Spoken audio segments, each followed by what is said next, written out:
اعوذ باللہ من الشیطان الرجیم بسم اللہ الرحمن الرحیم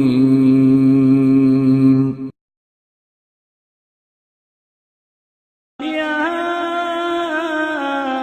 أيها الذين آمنوا اتقوا الله وقولوا قولا سديدا. فضیلت الشیخ عبد الوکیل محمدی مدنی حفظہ اللہ کو دعوت دیتا ہوں. شیخ کا موضوع ہے زبان کی حفاظت. فلیتفضل مشکورا. جزاکم اللہ خیرا.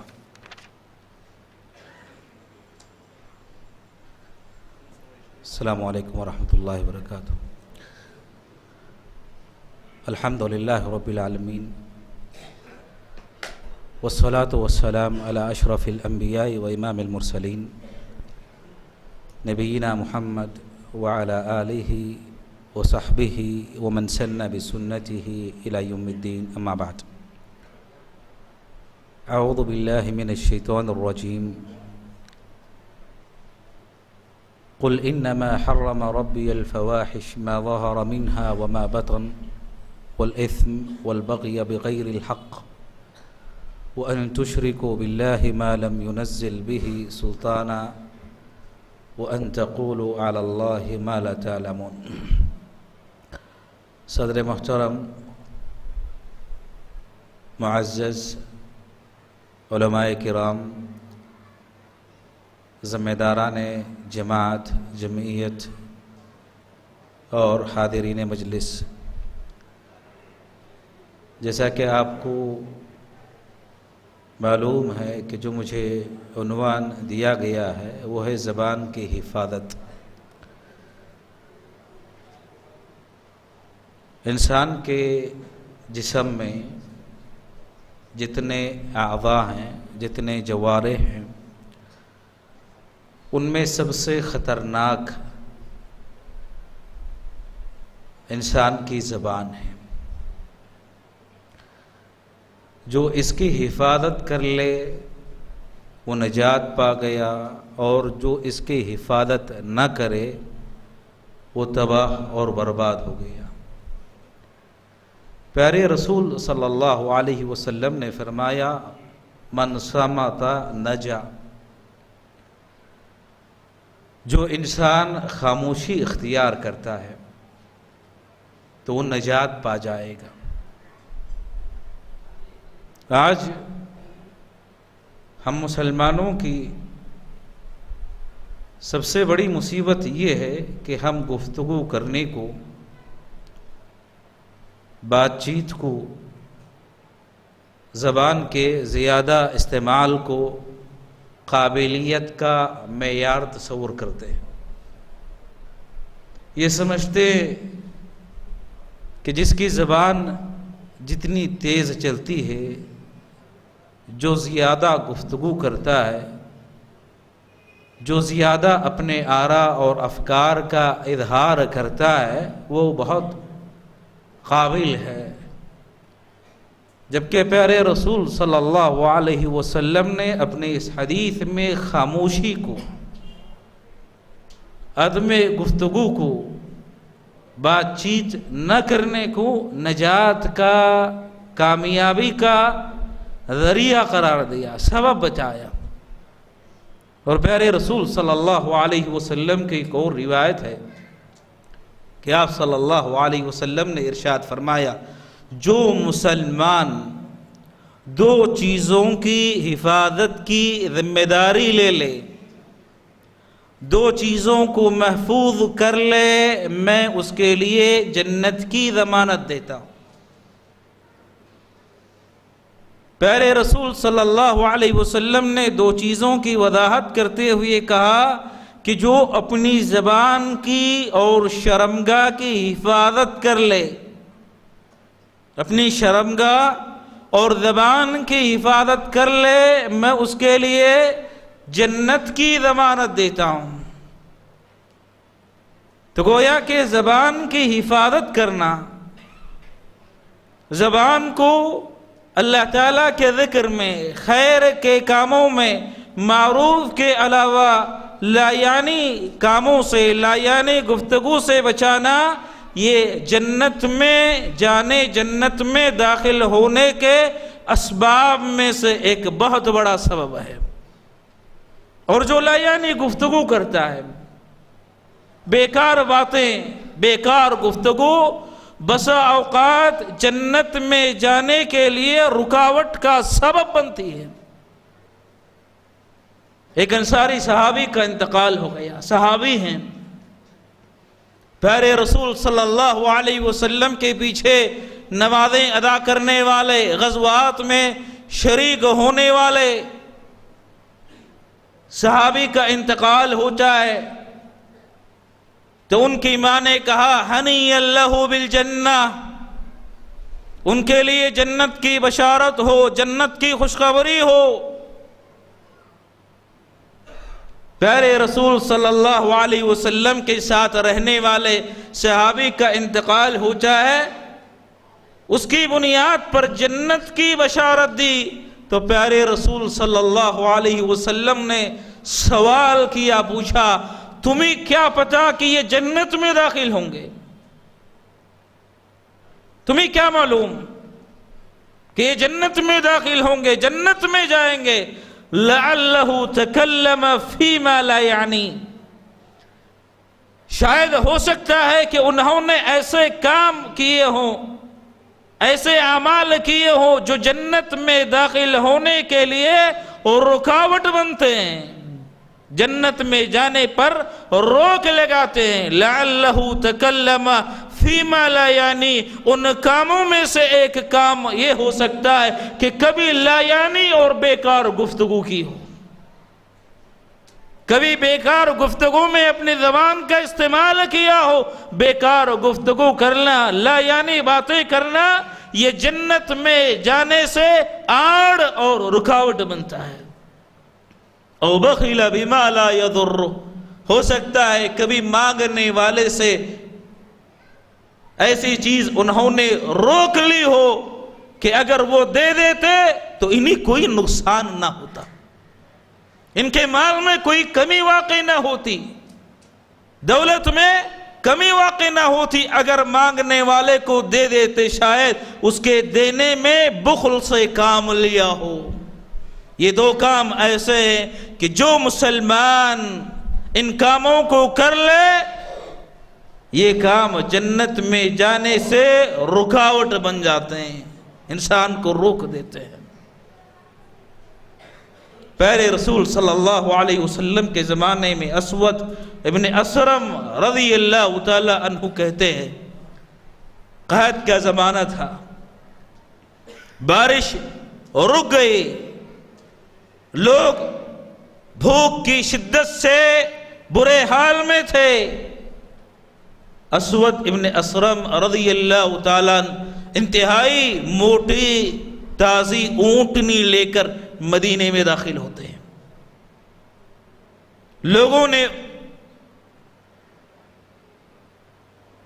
موٹی اور تازی اونٹنیوں کو دیکھا تو تعجب اور حیرت کا اظہار کیا، پیارے رسول صلی اللہ علیہ وسلم کے پاس آ کر خبر دی۔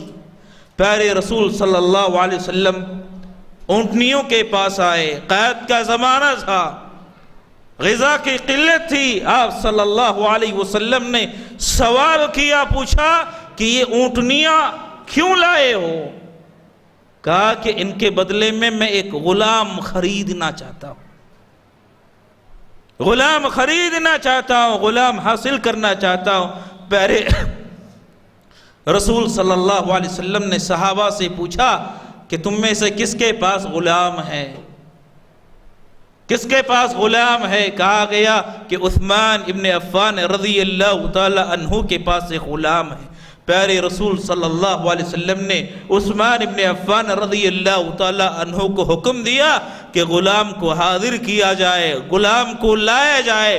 غلام کو لایا گیا، اسود ابن اسرم رضی اللہ تعالیٰ عنہ غلام کا جائزہ لیتے ہیں اور کہتے ہیں کہ مجھے ایسے ہی غلام کی ضرورت ہے۔ اونٹوں کے بدلے میں غلام کو حاصل کر لیا۔ اس کے بعد پیارے رسول صلی اللہ علیہ وسلم سے کہا کہ آپ مجھے کچھ نصیحت کی باتیں کیجیے، کچھ نصیحت کیجیے۔ پیارے رسول صلی اللہ علیہ وسلم نے کہا کیا تم اپنے زبان کے مالک ہو؟ کیا تم اپنے زبان کے مالک ہو؟ کہا کہ اگر میں اپنی زبان کا مالک نہ ہوں تو اس کا مالک اور کون ہو سکتا ہے؟ میں ہی اس کا مالک ہوں۔ پیارے رسول صلی اللہ علیہ وسلم نے سوال کیا کیا تم اپنے ہاتھوں کے مالک ہو؟ تو کہا کہ میں ہی ان کا مالک ہوں، میرے علاوہ میرے ہاتھوں کا مالک اور کون ہو سکتا ہے؟ پیارے رسول صلی اللہ علیہ وسلم نے فرمایا اگر تم اپنی زبان کے مالک ہو تو زبان کو صرف خیر کے کاموں میں، بھلائی کے کاموں کے لیے استعمال کرو، اور اگر تم اپنے ہاتھوں کے مالک ہو تو صرف خیر کے کاموں کے لیے اپنے ہاتھوں کو آگے کرو، خیر کے کاموں کے لیے اپنے ہاتھوں کا استعمال کرو۔ ہم میں کا ہر شخص اپنی زبان کا مالک ہے، زبان اس کی ملکیت ہے۔ اگر ہم میں کا ہر شخص چاہے اپنے زبان کی حفاظت کر سکتا ہے، اپنے آپ کو کنٹرول کر سکتا ہے، لیکن میرے محترم مسلمان بھائیو، اگر ہم اپنا جائزہ لیں صبح شام سے اپنے اعمال کا، اپنے اقوال کا، اپنے زبان کے استعمال کا اگر جائزہ لیں تو سارے دن میں پتہ نہیں کتنی بیکار گفتگو ہم اپنی زبانوں سے کرتے ہیں، کتنا بیجا استعمال ہم اپنی زبانوں کا کرتے ہیں۔ یہ بیجا استعمال زبانوں کا اگر ہم نے کیا، قیامت کے دن ہم کو اس پر افسوس کا اظہار کرنا پڑے گا، نادم ہونا پڑے گا۔ پیارے رسول صلی اللہ علیہ وسلم نے فرمایا انسان خاموشی سے اپنے اوقات کو اللہ کے ذکر کے بغیر جو اپنے اوقات کو صرف کرتا ہے، گزارتا ہے، کل قیامت کے دن اس پر حسرت اور ندامت ہوگی مسلمان کو۔ پیارے رسول صلی اللہ علیہ وسلم نے فرمایا بسا اوقات انسان کی زبان سے نکلنے والا ایک کلمہ،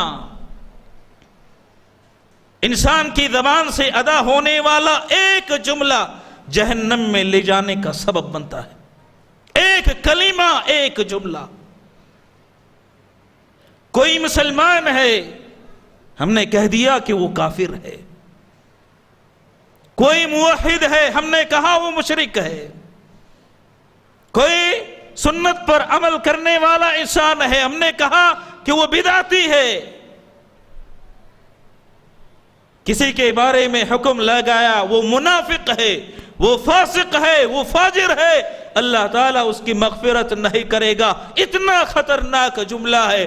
پیارے رسول صلی اللہ علیہ وسلم نے کہا کہ اگر کوئی ایسا مسلمان جو اس کلمے کا مستحق نہ ہو، کافر کہے جانے کے لائق نہ ہو، ہم نے اس پر حکم لگا دیا وہ کافر ہے، وہ مشرک ہے، تو پیارے رسول صلی اللہ علیہ وسلم نے کہا فقد باء بها احدهما، دونوں میں سے ایک انسان کافر ہو جائے گا۔ جس کے بارے میں یہ لفظ استعمال کیا گیا ہو، کہا گیا ہو، اگر وہ حقیقت میں کافر ہے تو اس کا استعمال صحیح ہے، اور اگر وہ ایسا نہ ہو تو یہ جملہ کہنے والے کی طرف لوٹ جاتا ہے، کہنے والے کی طرف پلٹ جاتا ہے۔ پیارے رسول صلی اللہ علیہ وسلم نے فرمایا ایک انسان نے دوسرے انسان کو غلطی پر دیکھا، برائی کے کاموں میں ملوث دیکھا، غلطی پہ غلطی کا ارتکاب کرتے جا رہا ہے، نصیحت کی، سمجھایا، باز رہنے کے لیے کہا، لیکن باز نہ آیا تو غصے میں آ کر ایک جملے کا استعمال کر لیا، اللہ کی قسم اللہ تمہیں معاف نہیں کرے گا، اللہ تمہیں معاف نہیں کرے گا۔ پیارے رسول صلی اللہ علیہ وسلم نے فرمایا کہ اللہ تعالیٰ نے دونوں کو جمع کیا، مرنے کے بعد، انتقال ہونے کے بعد دونوں جمع ہوئے، اکٹھا ہوئے۔ اللہ تعالیٰ نے اس سے سوال کیا، پوچھا تمہیں کیسے پتا کہ میں اس بندے کو معاف نہیں کروں گا؟ تمہیں تمہیں کیسے پتا، کیسے معلوم کہ میں اپنے فلاں بندے کو معاف نہیں کروں گا، اس سے درگزر نہیں کروں گا؟ تمہیں کیسے معلوم ہوا؟ کیسے پتا چلا تمہیں؟ میرے دوستو، اللہ تعالیٰ نے حجت قائم کرنے کے بعد، حساب لینے کے بعد اس سے کہا کہ میں اپنے اس بندے کی غلطیوں کو معاف کرتا ہوں، درگزر کرتا ہوں، اور جنت میں اس کو داخل کر رہا ہوں، اور تمہارے اس کلمے کی وجہ سے، اس جملے کی وجہ سے میں تمہیں جہنم میں داخل کر رہا ہوں، جہنم میں بھیج رہا ہوں۔ ایک کلمہ انسان کی ساری نیکیاں ضائع ہونے کا سبب بن کر جہنم میں جانے کا ذریعہ بن گیا۔ ایک کلمہ کہ اللہ تعالیٰ تمہیں معاف نہیں کرے گا۔ کسی پہ مشرک کا حکم لگانا، کسی کو کافر کہنا، کسی کو منافق کہنا، کسی کو فاجر کہنا کوئی معمولی بات نہیں ہے، اور سب سے زیادہ ان احکامات کو استعمال کرنے والے آج جذبات میں ہم مسلمان نوجوان ہیں۔ ایک دوسرے کو کفر کے فتوے اٹھا کر آپ دیکھ لیجئے کہ ایک مسلمان ٹھوک کے انداز میں کفر کے فتوے لگاتا ہے، مشرک کہتا ہے، بدعتی کہتا ہے۔ کس نے ہمیں یہ اختیار دیا کہ کسی پہ کفر کا حکم لگائیں، کسی کو مشرک کہیں، کسی کو فاسق کہیں؟ اور میرے محترم مسلمان دوستو، بات یہیں تک محدود نہیں، بلکہ جو فتنے آج عام ہیں، ان فتنوں پہ زبان کا استعمال، یہ فتنے اتنے بڑے ہیں، اتنے اونچے ہیں کہ عام مسلمان ان فتنوں کا ادراک نہیں کر سکتا، ان فتنوں کو سمجھ نہیں سکتا۔ چہ جائے کہ ان فتنوں کے جائز ناجائز ہونے کے بارے میں فتویٰ صادر کرے، چہ جائے کہ ان کے بارے میں اپنی رائے کا اظہار کرے، چہ جائے کہ حلال اور حرام قرار دے۔ عبداللہ بن مسعود رضی اللہ تعالی عنہ کہتے ہیں، جب بھی کوئی فتنہ واقع ہوتا ہے، جب بھی معاشرے میں کوئی فتنہ پنپتا ہے، فتنے واقع ہونے کے بعد سب سے بہترین مسلمان وہ ہے، سب سے اچھے مسلمان وہ ہے جو مسلمان بکریاں پالتا ہے، جنگل میں چلا جاتا ہے، بیابان کا رخ کرتا ہے، پہاڑیوں کے اطراف میں چلا جاتا ہے، اور بکریوں کو چراتے ہوئے اپنے ایمان کی، اپنی زبان کی، اپنی ہر چیز کی حفاظت کر لیتا ہے۔ سب سے بہترین مسلمان وہ ہے۔ اس کے مقابلے میں فتنوں کے دور میں سب سے بدترین مسلمان وہ ہے، سب سے بدترین مسلمان وہ ہے جو خطبہ دیتے ہوئے اپنی سلاست زبان کو استعمال کرتے ہوئے لوگوں کو فتنے پر ابھارتا ہے۔ سب سے بدترین مسلمان وہ ہے۔ آج آپ دیکھ لیں، ہر ایرا غیرہ کھڑا ہوتا ہے خطبہ دینے کے لیے، عالم نہیں، دین کا علم نہیں، دین کی کتابیں نہیں پڑھی ہیں، آتے ہیں اور اسلام کے بارے میں بات کرتے ہیں۔ آپ تصور کیجئے کہ ہمارا دین کہاں سے کہاں تک پہنچ گیا۔ 50 سال قبل تصور نہیں کیا جا سکتا تھا کہ کوئی غیر عالم آئے اور جمعہ کا خطبہ دے، کوئی غیر عالم آئے اسٹیج پہ خطاب کرے۔ کوئی تصور ہماری جماعت میں، جماعت کے افراد میں پایا نہیں جاتا تھا، لیکن آج ہر ایرا غیرہ خطبہ دینے کو دینی فریضہ سمجھتا ہے۔ صحابہ کہتے ہیں کہ صحابہ میں خطیب کم تھے، عالم زیادہ تھے، اہل علم زیادہ تھے، لیکن جس زمانے میں ہم جی رہے ہیں، زندگی گزار رہے ہیں، اس میں خطیب زیادہ ہیں، اہل علم کم ہیں۔ علم کا، دین کا ادراک رکھنے والے بہت کم ہیں۔ میرے دوستو، اگر کوئی غیر ڈاکٹر مریضوں کا علاج شروع کر دے، مریضوں کا علاج کرنے لگے، تو ہوگا کیا؟ معاشرے میں لوگ مرتے چلے جائیں گے، اور کوئی پسند نہیں کرے گا۔ کوئی مریض یہ نہیں چاہے گا کہ ڈاکٹر کے علاوہ کسی کے پاس اپنا علاج کرائے، کیوں؟ ڈر ہے کہیں جان نہ چلی جائے۔ جان کا خوف ہے تو ہم نے حفاظت کر لی، لیکن دین کا معاملہ ایسا نہیں. چاہے ڈاکٹر ہو، چاہے انجینئر ہو، چاہے کسی فن کا متعلق ہو، سائنس کا طالب ہو، آتا ہے دین کی باتیں بیان کرتا ہے. صرف اتنا نہیں، فتویٰ بھی دیتا ہے، دین کے مسائل کے بارے میں فتویٰ بھی دیتا ہے. اس سے بڑھ کر ہماری جماعت اور جمعیت کے لیے فتنہ کیا ہو سکتا ہے؟ یہ کون سی سلفیت ہے؟ یہ کون سی دعوت دین ہے؟ سوچنے اور سمجھنے کی ضرورت ہے. لوگوں میں سلامتی تھی، کیوں؟ جب تک زبانوں پر کنٹرول تھا. اختلاف زیادہ ہو گیا. ایک بات بیان کر کے اپنی بات کو ختم کروں گا. کسی عالم نے کہا لو سکت الجاہل لانتہا الخلاف. آج معاشرے میں تفرق ہے، انتشار ہے، اختلاف، اتنا اختلاف جس کی کوئی حد نہیں، اتنا اختلاف آج معاشرے میں پایا جاتا ہے. اختلاف کو ختم کرنے کا ایک ذریعہ بیان کیا، کہا لو سکت الجاہل، اگر یہ جاہل خاموش ہو جائیں، لانتہا الخلاف، تو اختلاف خود بخود ختم ہو جائے گا. اختلاف واقع ہونے کا سب سے بڑا ذریعہ یہ جاہلوں کی گفتگو. دین کے بارے میں اظہار خیال، ہر آدمی اظہار خیال کو اپنا دینی فریضہ سمجھتا ہے. میرے دوستو، اپنی زبانوں کو لگام دیں، اپنے زبانوں کو کنٹرول کریں. زبان کا غلط استعمال انسان کو جہنم کی آگ کی طرف لے جاتا ہے. اور اللہ تعالیٰ نے قرآن مجید میں دین کے بارے میں زبان کے غلط استعمال یا فتویٰ دینے کو، اللہ کی طرف جھوٹی بات منسوب کرنے کو شرک سے بڑا جرم قرار دیا. یہ شرک سے بڑا جرم ہے. قل انما حرم ربی الفواحش ما ظہر منها وما بطن والاثم والبغی بغیر الحق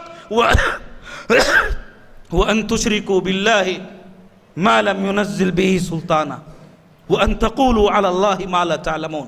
سب سے ہلکے گناہ سے اللہ تعالیٰ نے آغاز کیا. اسم، ظلم، گناہ کے کام، شرک، سب سے اخیر میں سب سے بڑے گناہ کا اللہ نے تذکرہ کیا. وَأَن تَقُولُوا عَلَى اللَّهِ مَا لَا تَعْلَمُونَ. اللہ کی طرف ایسی باتیں منسوب کرو جس کا تمہیں علم نہ ہو، جن کے بارے میں تمہیں جانکاری نہ ہو، نہ جانتے ہو. یہ شرک سے بڑا گناہ ہے، شرک سے بدترین جرم ہے. اسی لیے ہم کو چاہیے، اگر ہم سلامتی چاہتے ہیں، نجات چاہتے ہیں، تو ایسی صورت میں ہم اپنی زبانوں کا صحیح استعمال کریں. زبان کی حفاظت کر لیں. زبان کی حفاظت جنت میں داخل ہونے کے اسباب میں سے بہت بڑا سبب ہے، اور زبان کا غلط استعمال جنت میں جانے سے آڑ اور رکاوٹ بن سکتا ہے. ایک جملہ اللہ تعالیٰ کی ناراضگی کا بسا اوقات جہنم میں داخل ہونے کا سبب بن جائے گا. رب کریم سے دعا ہے کہ اللہ تعالی ہم تمام کو اپنی زبانوں کی حفاظت کرنے کی توفیق عطا فرمائے. جب تک زندہ رکھے، ایمان اور اسلام پر زندہ رکھے. موت دے تو اللہ توحید اور ایمان پر موت عطا فرمائے. آمین. وآخر دعوانا الحمدللہ رب العالمین.